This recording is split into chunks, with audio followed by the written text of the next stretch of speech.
So Dave Rubin announced on his YouTube channel that he and his boyfriend, David Janet, or his husband, David Janet, I should be clear, are going to have a kid or two kids. It's one or the other. And, he was excited about it, saying, my life is changing forever, et cetera, et cetera. And he tried to explain the process to people in a video he released. And, man, he received a gargantuan backlash. Now, don't get me wrong, there were plenty of people who are, prominent on the right who said, hey, congratulations, good for you, that's awesome. Megyn Kelly comes to mind. I saw underneath Rubin's tweet, she was congratulating him. I also saw PragerU was congratulating him. Find that interesting, especially how conservative Dennis Prager is. Seems like it's not his cup of tea. But there was also a colossal, gargantuan backlash among his audience and some other prominent right-wing figures. So we don't need to go through all of it. I'm sure at this late date. This happened a few days ago. I'm sure you guys have seen a lot of the responses by now. But like Mark Dice, who's, right-wing commentator and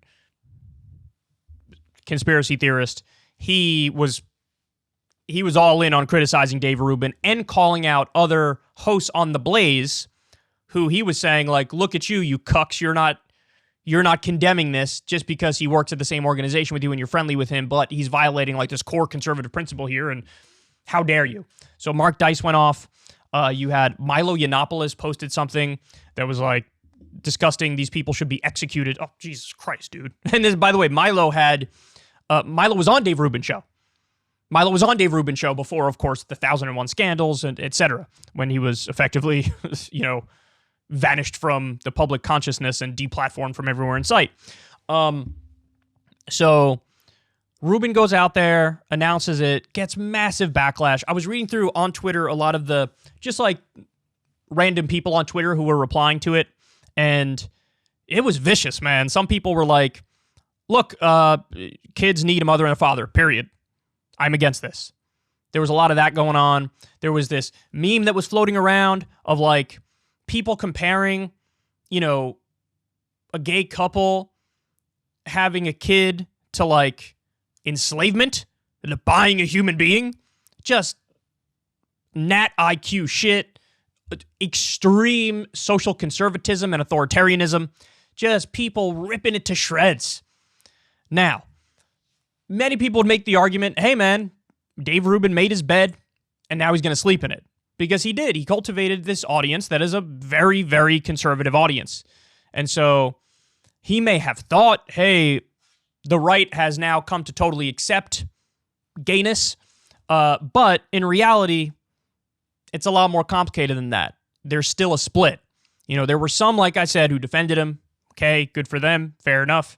But there were so many who were like, this is sinful. This is wrong. You shouldn't be allowed to do it. It's basically enslavement. A child needs a mother and a father. You're depriving them of that, et cetera, et cetera, et cetera. And some people just had an issue with the whole idea of a surrogate. Some people made the argument, well, you should adopt if you're going to do anything. You shouldn't have a surrogate, et cetera, et cetera, et cetera. So there were all types of criticisms coming from every which corner of the right. Now, Rubin, of course, sees the backlash. And, my guess is he's like, God, I didn't expect this. Maybe he expected a full, everybody supporting him or 90% supporting him. It definitely was nowhere near that. I don't know what the actual numbers were, but roughly 50-50 or even like maybe 60-40 against what he was doing. So he goes on Glenn Beck's show on The Blaze, because again, he's a host on The Blaze, Glenn Beck's network.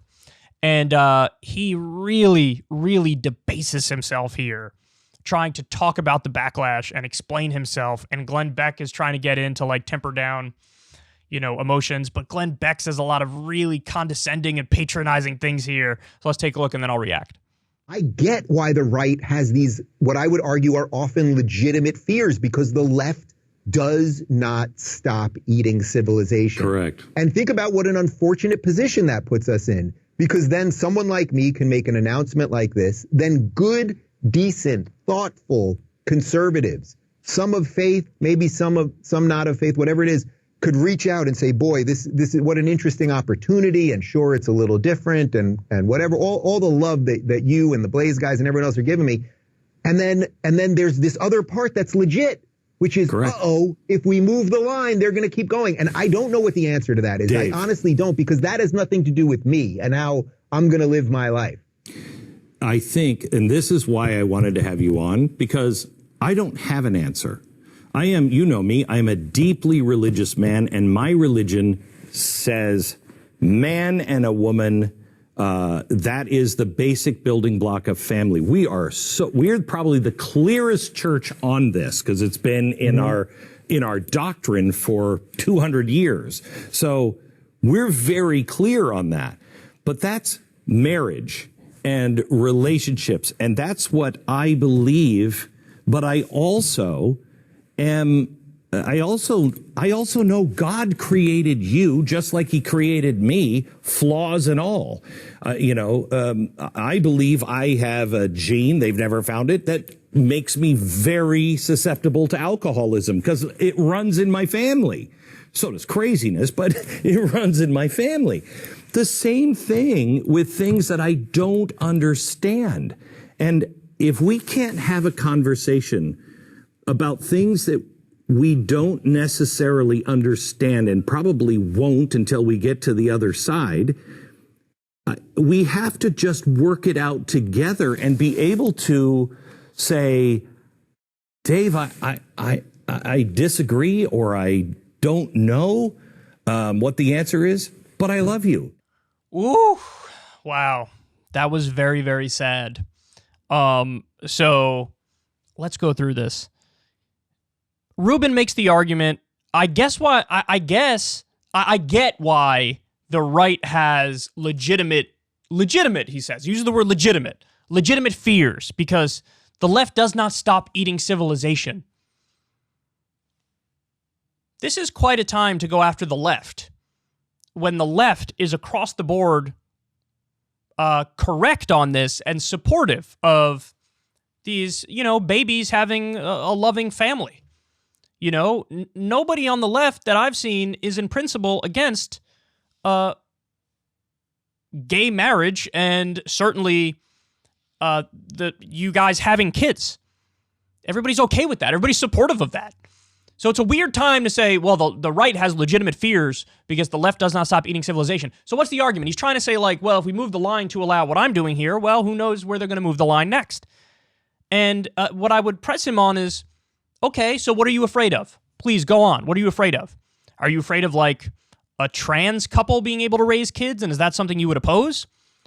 Are you saying it's okay when in my marriage we have kids, but other gays who are leftists, that shouldn't be allowed when they do it? What's the argument? Are you trying to compare you guys raising kids with, I don't know, man-horse marriage? Because this is the old argument. Oh, the line's moving, and the line's never going to stop. So, okay, but what are you saying is coming next? And is that thing actually bad?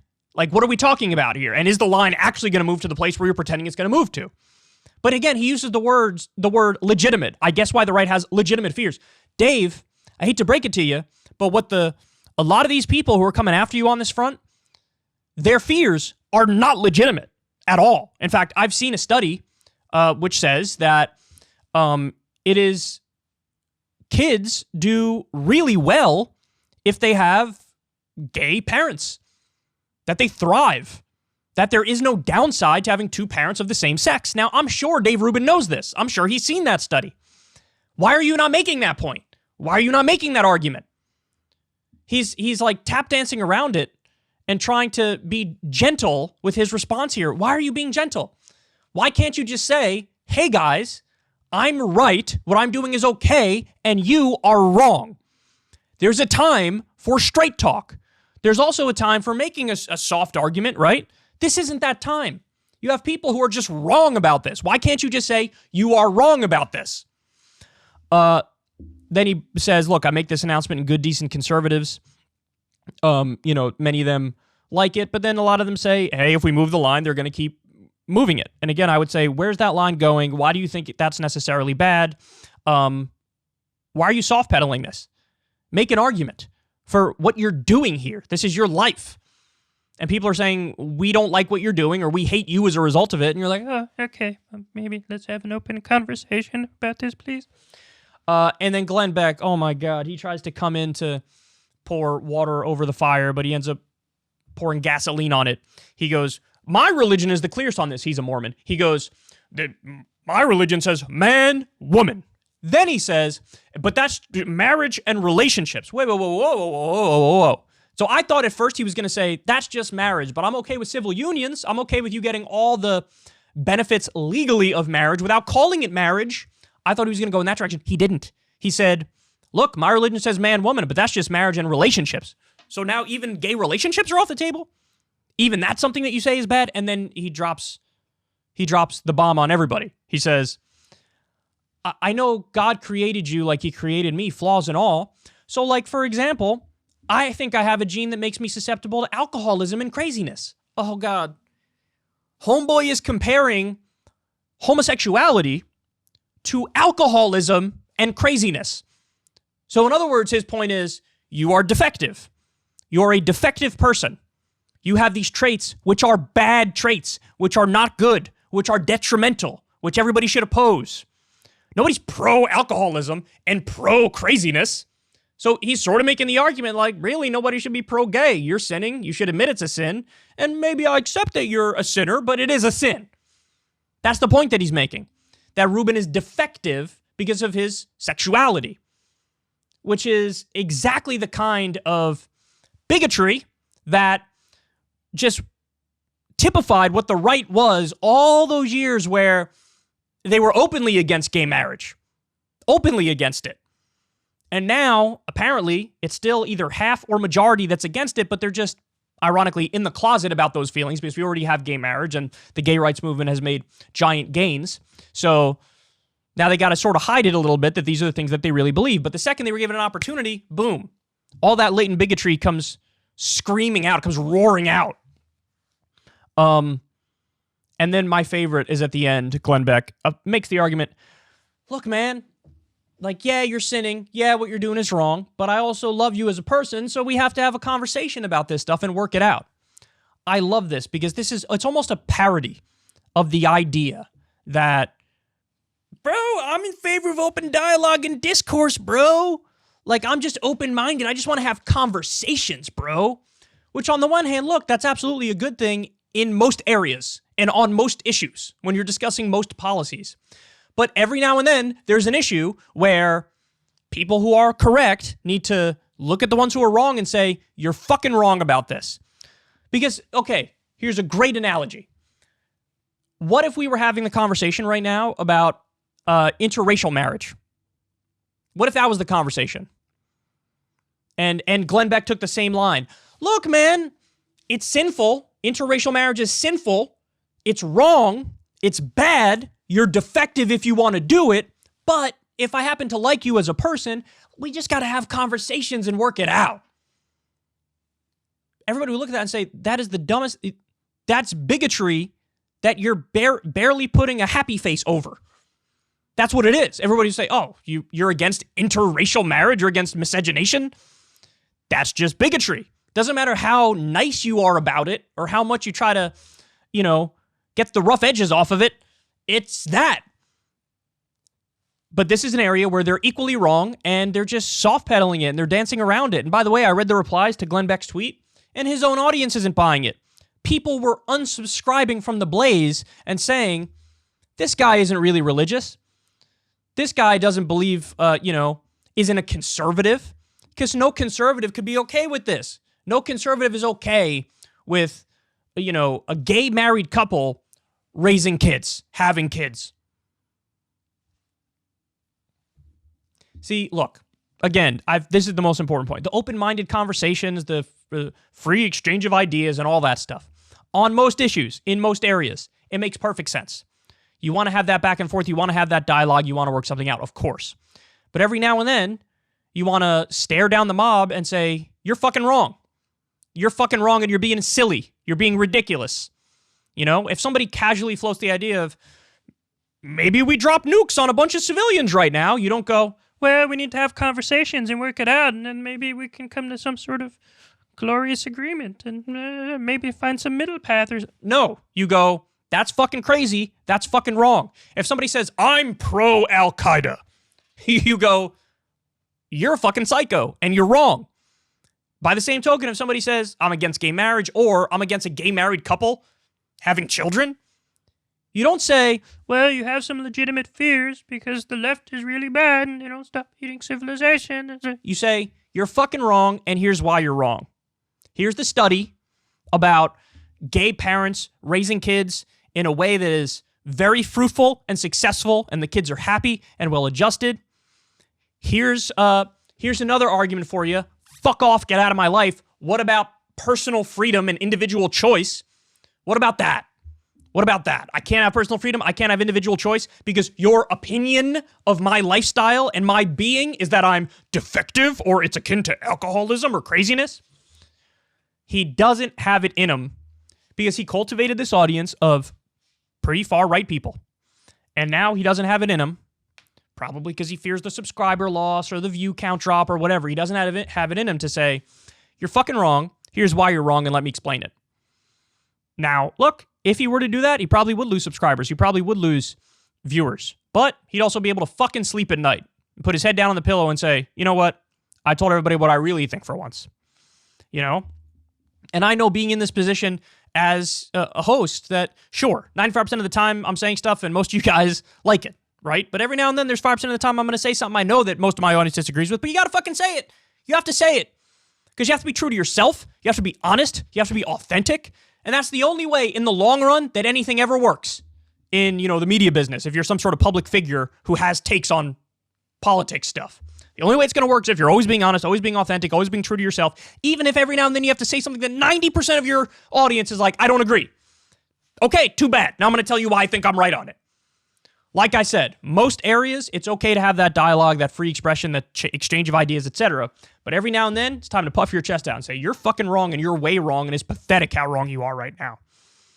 But he doesn't have it in him. He doesn't have it in him. So he debases himself and makes an ass of himself. And, Glenn Beck trying to split the difference. Oh, it's like alcoholism and it's like craziness and you're defective and it's sinful, but I like you as a person, so we just have to have conversations. Here's how that conversation should go. I am a free adult person. I get to choose what I want to do. And it's going to work out well, as the studies show, that gay married people have very successful and happy kids. And you can fuck right off if you disagree. That's the way that conversation should go. He doesn't have it in him. He doesn't have it in him. When I was first watching the Backlash, I did feel bad for him. I think Dave Rubin is a very flawed person in the sense that he's doing it all for the clicks and the notoriety and the fame. He never really cared too much or thought too deeply about politics. But I did feel bad for him watching this Backlash because here he is telling everybody exactly, what's going on in his life. And I think he's actually excited about it. And half or most of his audience is like, this is bad and I disagree with it. So he shows his true self for once and he gets slapped down. But, I felt bad for him, but now I find it hard to feel bad for him, namely because he didn't have it in him to respond to this in an authentic way. You had an opportunity here to come out and be authentic. And if you really believe in his kind of conservatism, he fancies himself more of like a libertarian type conservative. Okay, well, if you're going to make a libertarian type conservative argument, could have puffed your chest out. You could have told everybody what the deal is. You could have told your haters to suck your balls, but you didn't do it. So now, my well of sympathy is running dry. But in all seriousness, maybe that well of sympathy should have never had a drop of liquid in it for one Dave Rubin. If you want to see me and Crystal Ball interview legends like Noam Chomsky, Cornel West, and more, subscribe to Crystal Kyle and Friends on Substack. $5 a month gets you the video version a day early. Remember, we take 0 ad dollars for this podcast. Or you can sign up on Substack for free and get the audio version a day later. Link in the video description box below.